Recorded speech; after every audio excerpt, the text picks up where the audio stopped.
I've never moderated before, but I guess I'm just going to ask some questions so I guess you guys can understand sort of what each of us do, really what a stylist is, you know, fashion director, fashion writer. I guess I'll just start. I'll start with Horatio. I guess if you want to just talk about maybe how you got started, and was it fashion that you love? Was it writing that you love? Sort of which came first? I had to think about this. I've been doing it since about 1912. So it was a while back, but I started when I was about 17, I want to say, and even then I had a very voracious appetite for fashion magazines.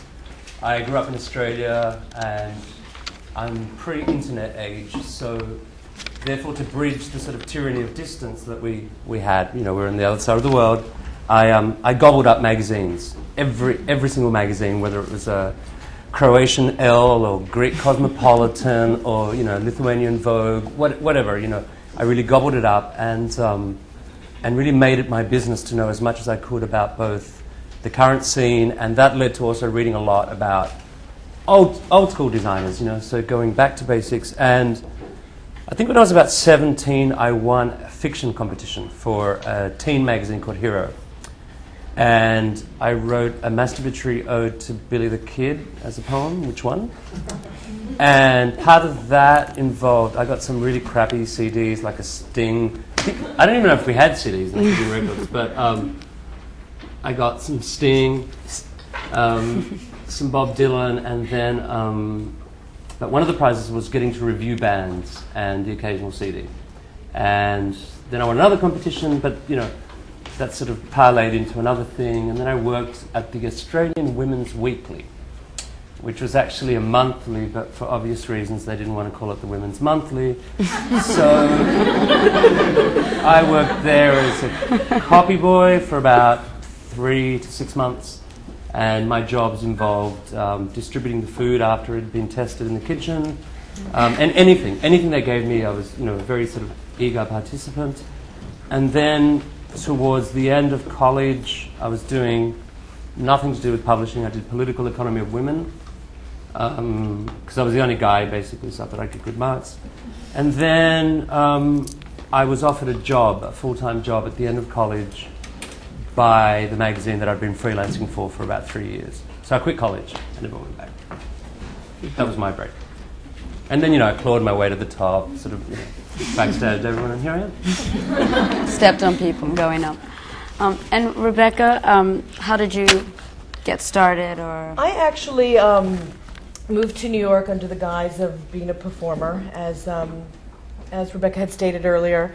And I actually found myself assisting very early 90s, late 80s.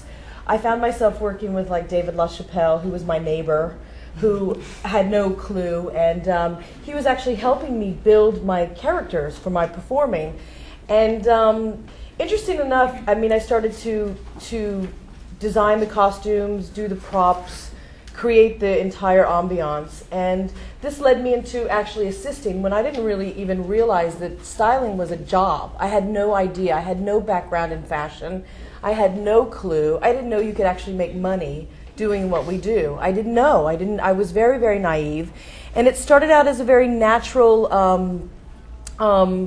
occurrence. We just started to create these characters, and from these characters I then could look at a model or another character that was working in the downtown scene. I had actually moved to New York with RuPaul and all of these very Atlanta. I'm from the South originally, and you know, I had all these really wonderful characters all around me who were living and breathing fashion, but I didn't really think of it as fashion. It was just that's who they were, and so I sort of found myself into this mix, and we started to create characters, and we started to work together and build images. And so when I got my first job, my first rotten television job as PAing, which I ran around, you know, schlepping garment bags in the garment district on the subway, which was completely hideous, but that is our job, and still is my job 20 years later. I'm still doing it. It's just now I have a car.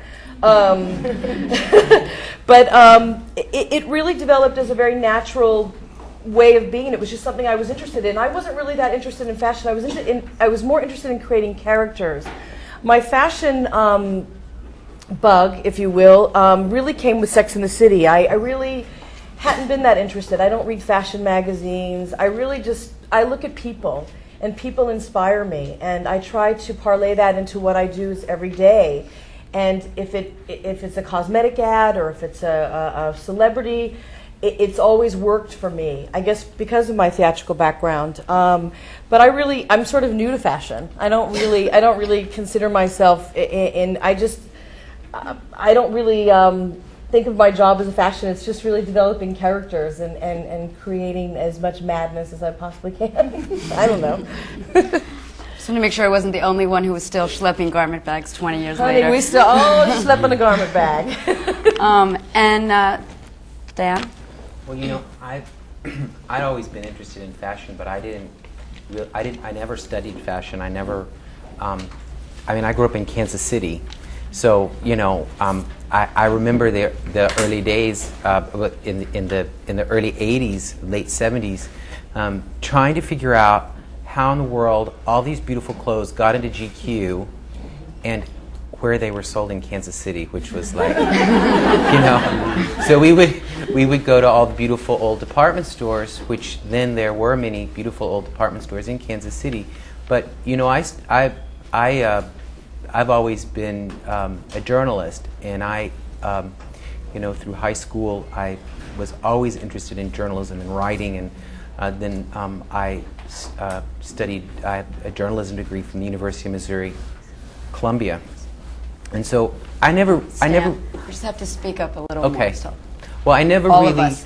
I never really was sure how one melded a fashion career with a journalism career, because no one ever told me. So, you know, I decided that I was going to work at Fairchild. I decided that I wanted to work for Women's Wear Daily, or DNR. I was actually more interested in DNR at the time because DNR was a daily, and it was pretty much like Women's Wear Daily, with all the same kind of, you know, scoops, but from the men's industry.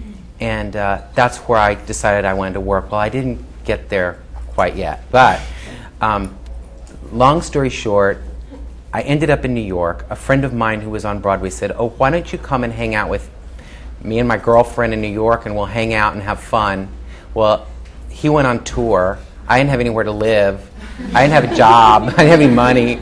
So I had to get a job. And my first job, I wrote a weekly column for a newspaper that was called a Chemical Marketing Reporter. And I was the drugs and fine chemicals editor. So I had to write a weekly column about the drugs and chemical market. Now, that was great because the thing that I learned is that, you know, if you are a writer and you're writing about market, you can write about anything. It doesn't matter whether it's shoes, whether it's buttons, whether it's chemicals.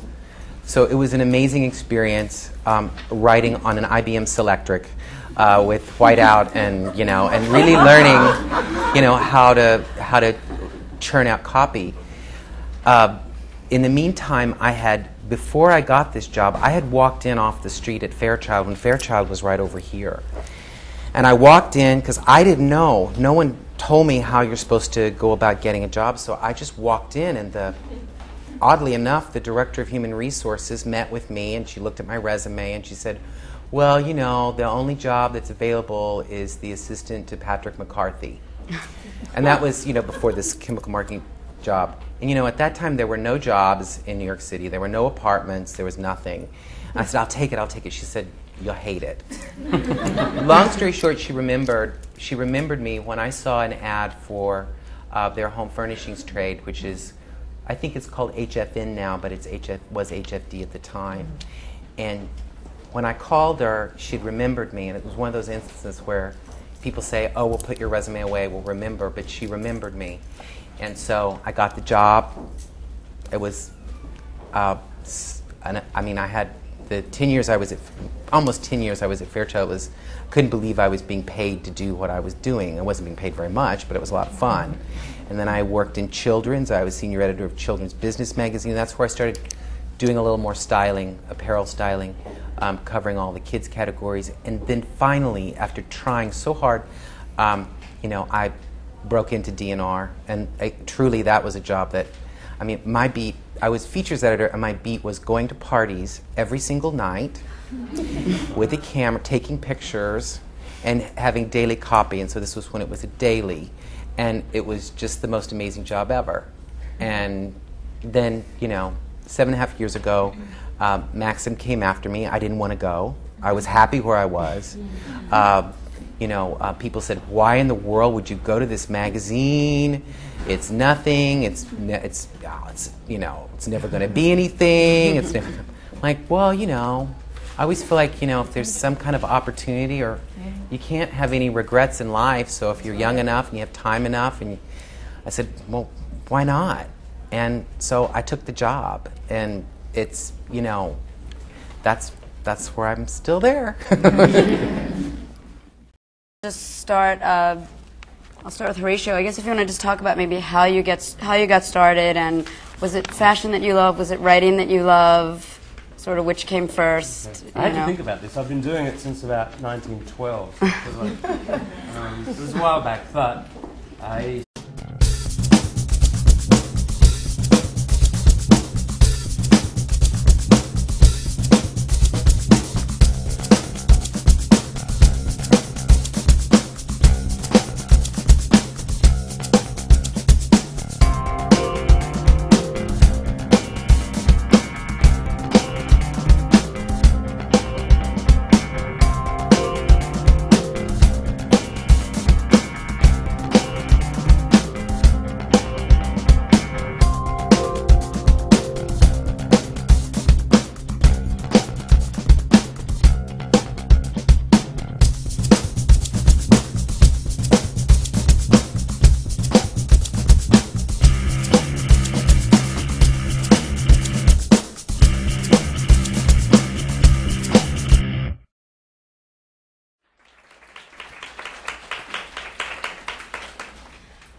I've never moderated before, but I guess I'm just going to ask some questions so I guess you guys can understand sort of what each of us do, really what a stylist is, fashion director, fashion writer. I guess I'll